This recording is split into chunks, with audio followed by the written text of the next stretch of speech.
Hello, કેમ છો? Know your મસાલા ડબ્બાની આ સિરીઝમાં આજે આપણે વાત કરવાના છીએ ઓલ ટાઈમ ફેવરેટ અને ઉપયોગ કરવા જેવો મસાલો, આખો મસાલો કે તડકો જેને કહેવાય એવા 5 ફોરેન મસાલાની વાત કરીશું. ગુજરાતમાં એનો ઉપયોગ ઓછો કરવામાં આવે છે, ઈસ્ટર્ન ઇન્ડિયામાં વધારે થાય છે, પણ મને લાગે છે કે કરવો જોઈએ આપણે પણ, એટલે હું એની વાત કરી રહી છું.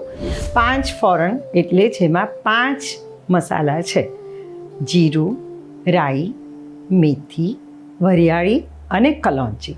આ 5 મસાલાનો તડકો તમે દાળ, શાક અને અથાણાં, ચટણી આ બધામાં કરી શકો છો. 5 ફોરનના આ 5 ઇન્ગ્રેડિયન્ટ્સનો જુદો જુદો રોલ છે.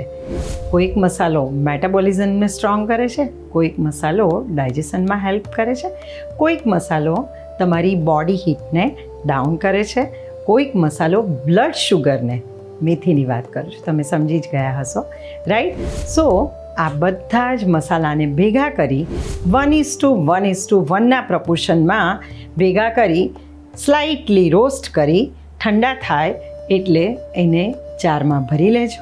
તમારા મસાલા ડબ્બામાં આને સ્થાન આપજો અને રોજે રોજ દાળ શાકના તડકામાં કે અથાણા ચટણીમાં પણ એનો ઉપયોગ ચોક્કસથી કરજો.